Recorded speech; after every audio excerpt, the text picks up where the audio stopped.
Hi friends, evening ஒரு function இருக்கு. Threading பண்ணலாம்னு சொல்லிட்டு பார்லர் தான் வந்திருக்கேன். கல்யாணத்துக்கு முன்னாடி கொஞ்சம் எக்ஸ்ட்ரா வளர்ந்தாலே உடனே த்ரெட்டிங் பண்ணிடுவேன். இப்போலாம் 6 மாசத்துக்கு ஒன்ஸ் தான் த்ரெட்டிங்கே பண்றேன். நீங்க எப்படி சொல்லிட்டு கமெண்ட் பண்ணுங்க. அப்படியே ஃபங்க்ஷனுக்கு வைக்க பூ வாங்கிட்டு ஜெஷ்தாவி ஸ்கூல்ல இருந்து கூப்பிட்டு வந்துட்டேன். இன்னைக்கு லஞ்ச் சமைக்க மொட்டை மாடியில் இருக்க பாவக்காய் தான் பறிச்சுட்டு வந்தேன். பாவக்காய் குழம்பு வச்சுட்டு வாழைப்பூ பொரியல் பண்ணலான்னு பிளான் பண்ணியிருக்கேன். பேபியை காய்கறி கட் பண்ண சொல்லிட்டு நான் என்னோட ஹேர் கேர் ரொட்டீன் பண்ணலான்னு வீட்டில் இருந்த விளக்கெண்ணெய், தேங்காய் எண்ணெய், எசென்ஷியல் எல்லாம் மிக்ஸ் பண்ணி ஒரு DIY ஆயில் ரெடி பண்ணலான்னு பார்த்தா அது கிழி மேலே சிந்தி டேபிள் ஃபுல்லா வீணாகி கையில ஒரே பிசு பிசுன்னு ஆயிடுச்சு. இதை பார்த்த பேபி இதுக்கு நீ சரிப்பட்டு வர மாட்டா, இதை யூஸ் பண்ண சொல்லிட்டு ஜூசி கெமிஸ்ட்ரியோட 100% நேச்சுரல் ஹேர் growth ஆயில் தான் கொடுத்தாரு. இது ரொம்ப light weight and non greasing கூட. இந்த ஒரு பாட்டிலே chilli, black seed oil, castor oil, pumpkin seed oil, rosemary எல்லாம் இருக்கு. இது ஹேர் growthக்கு நல்லா ஹெல்ப் பண்ணும்.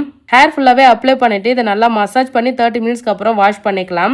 இதை ரெகுலரா யூஸ் பண்ணிட்டு வரும்போது நல்ல ரிசல்ட் கிடைக்கும். சிம்பிளான ரொட்டீன்ல எஃபெக்டிவான ரிசல்ட் கிடைக்கும். இப்போ என்னோட ஹேர் நல்லா ஹெல்த்தியா சூப்பரா இருக்கு. இந்த ப்ராடக்ட் உங்களுக்கு வேணா Purplle, Amazon, Nykaa, Flipkart, Myntra, Juicy Chemistry வெப்சைட்லயும் அவைலபிள் இருக்கு. வீடியோலயும் டேக் பண்ணிருக்கேன். வேணும்ன்றவங்க பர்ச்சேஸ் பண்ணிங்க ஃப்ரெண்ட்ஸ். பாய்.